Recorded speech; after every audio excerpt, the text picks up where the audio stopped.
बहुत समय पहले राकेश और मीना एक छोटे से शहर में रहते थे। उनको एक रमन नाम का बेटा और रीना नाम की बेटी थी। राकेश और मीना दोनों जॉब करते थे और उसी कारण वो दोनों अपने बच्चों को कभी भी वक्त नहीं दे पाते थे। इसीलिए उनके बच्चे भी पढ़ाई में बहुत ज्यादा कमजोर थे। एक दिन स्कूल के प्रिंसिपल राकेश को कॉल करते हैं और राकेश से, राकेश, आपके बच्चों का पढ़ाई में बिल्कुल भी ध्यान नहीं है। उनको इस साल बहुत कम मार्क्स मिले हैं। अगर अगली बार भी ऐसा ही हुआ तो मैं दोनों को स्कूल से निकाल दूंगा। सर, हम दोनों जॉब करते हैं, इसलिए हम दोनों उनको वक्त ही नहीं दे पाते, लेकिन मैं आगे ध्यान रखूंगा। राकेश स्कूल से घर आते ही बच्चों को डांटने लगता है कि तभी मीना, क्या हुआ, क्या कहा प्रिंसिपल ने, और आप इतना डांट क्यों रहे हैं बच्चों को? रमन और रीना का रिपोर्ट कार्ड मिला है, ये देखो, दोनों को कितने कम मार्क्स मिले हैं। और अगर फिर से ऐसे ही मार्क्स मिले तो इनको स्कूल से निकाल दिया जाएगा। बच्चों, मैं ये क्या सुन रही हूँ? आप दोनों पढ़ाई क्यों नहीं करते? मैं हर रोज तुम लोगों को बता कर जाती हूँ कि पूरी पढ़ाई किया करो, समझाती हूँ ना। मीना, उनको डांटने से कुछ नहीं होगा। मुझे लगता है तुम अपना जॉब छोड़ दो और बच्चों पर ध्यान दो। क्या ये तुम बोल रहे हो राकेश? मैंने शादी करते वक्त ही तुम्हें बताया था कि मैं अपनी जॉब कभी नहीं छोड़ूंगी और आज भी मेरा वही फैसला है। मीना, लेकिन बच्चों की तरफ ध्यान कौन देगा? हम दोनों इतनी देर तक बाहर रहते हैं, उन पर भी थोड़ा ध्यान देना चाहिए ना। तुम कल ही उनके लिए नई ट्यूशन देखो और वहाँ पर जाकर वो पढ़ाई करेंगे, लेकिन मैं अपनी जॉब नहीं छोड़ सकती। तुम्हें जो सही लगे वो करो, मुझे कुछ नहीं पता। मीना गुस्से में अपने रूम में चली जाती है और दोनों बच्चे भी रूम में चले जाते हैं। तभी रमन, टीना, हमारे मम्मी पापा का तो हमारे लिए वक्त ही नहीं है, लेकिन हम दोनों हमेशा एक दूसरे के साथ रहेंगे, एक दूसरे का साथ देंगे। हाँ भैया। दोनों भाई बहनों को बहुत बुरा लगता है। वो एक दूसरे के गले लगते हैं और थोड़ी ही देर में वो अपने अपने बेड पर जाकर सो जाते हैं। अब एक दिन रीना अपने पापा से, पापा, अगले हफ्ते हमें छुट्टियां लग जाएंगी, तो हम चाहते हैं कि कुछ दिन दादा दादी के पास रहने जाए। आप हमें छोड़ दो ना वहाँ पर। ठीक है बेटा, अगर रमन भी तैयार है तो मैं तुम दोनों को अगले संडे ही छोड़ कर आता हूँ। बेटा, लेकिन तुम दोनों रहोगे ना दादा दादी के पास? हाँ माँ, आप स्कूल शुरू होने से पहले हमें लेने आ जाना। ठीक है। अगले ही संडे राकेश और मीना बच्चों को लेकर गांव में जाते हैं। बच्चे भी अपने दादा दादी से मिलकर बहुत ज्यादा खुश थे। बच्चों को छोड़कर राकेश और मीना शहर वापस आ जाते हैं। अब बच्चे अपने दादा दादी के साथ मजे से रहने लगते हैं। उनके आसपास के बच्चों के साथ जान पहचान हो जाती है और वो उनके साथ खेलने लगते हैं। खेलते खेलते एक दिन रीना और रमन गांव में घूमने जाते हैं। तभी उन्हें एक बहुत पुराना मकान दिखाई देता है। तो रमन रीना से, अरे रीना, ये देखो कितना पुराना मकान है, चलो हम अंदर जाकर देखते हैं। नहीं भैया, ये तो घर देखकर ही मुझे बहुत डर लग रहा है, मुझे नहीं आना अंदर।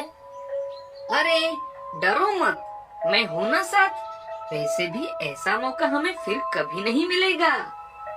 ठीक है, आप कहते हो तो चलिए।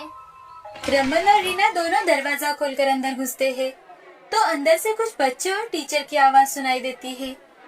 वो अंदर जाकर देखते हैं तो सामने का नजारा देख डर जाते हैं।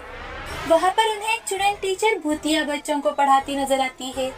वो दोनों बहुत डरे हुए थे कि तभी भूतिया टीचर बच्चों से, आओ आओ रमन, रीना, अभी क्लास शुरू होने वाली ही है, चलो क्लास में जाकर बैठो। लेकिन हम कैसे? रमन और रीना इतने ज्यादा डर जाते हैं कि डर के मारे वो वहाँ से भाग ही नहीं पाते और उन भूतिया बच्चों के साथ पढ़ने लगते हैं। भूतिया टीचर भी बच्चों को बहुत मन लगाकर पढ़ाती है। रमन और रीना भी बहुत मन लगाकर पढ़ते हैं और उनके पास से अपने सारे डाउट्स भी क्लियर करवाते हैं।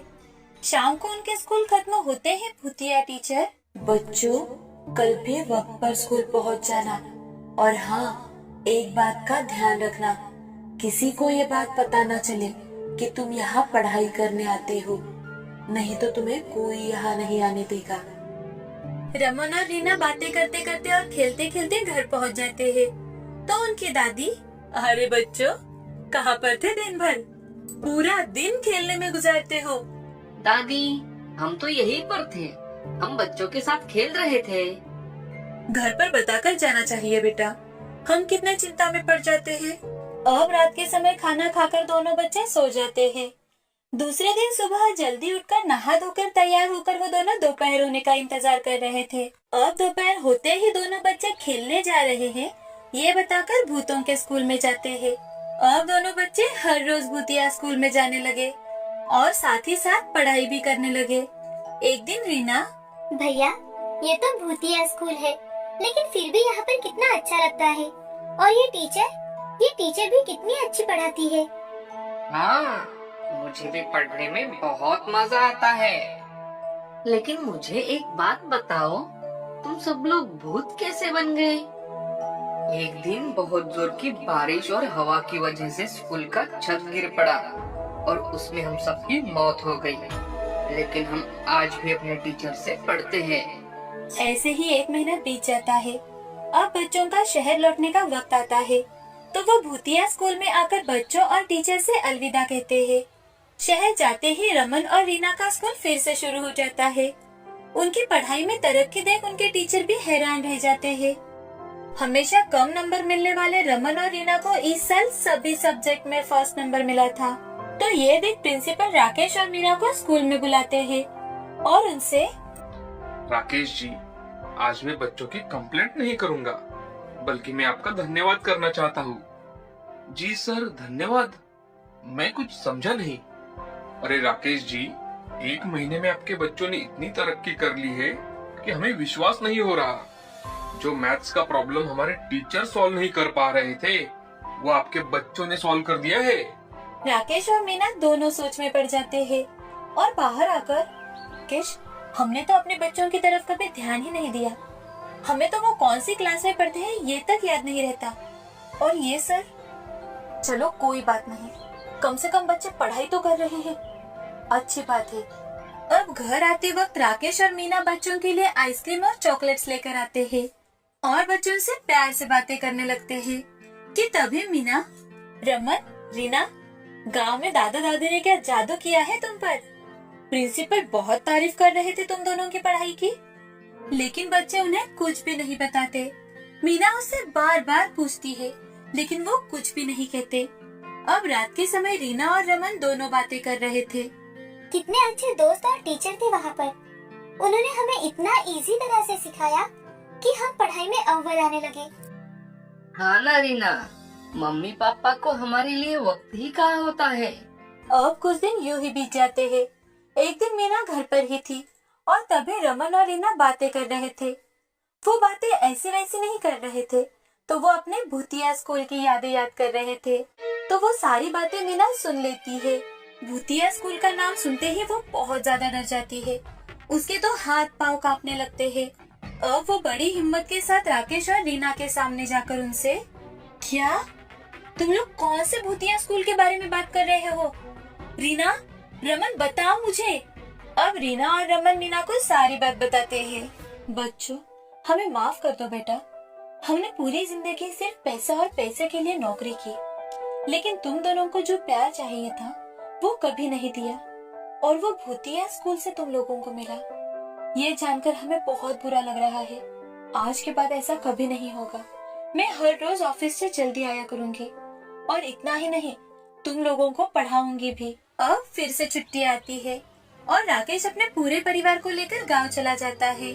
जैसे ही दोपहर का समय होता है, बच्चे उस मकान की ओर जाकर देखते हैं तो वो मकान वहाँ से पूरी तरह से गायब हो जाता है। बच्चे यहाँ वहाँ गांव वालों से पूछताछ करने लगते हैं तो वहाँ पर कोई ऐसा मकान था ही नहीं। ये बात उन्हें पता चलती है। ये बात सुन दोनों बच्चे उस भूतिया टीचर और अपने भूतिया दोस्तों को धन्यवाद देते हैं। अब राकेश अपने माँ पिताजी को भी अपने साथ शहर लेकर जाता है और सभी हंसी खुशी रहने लगते हैं।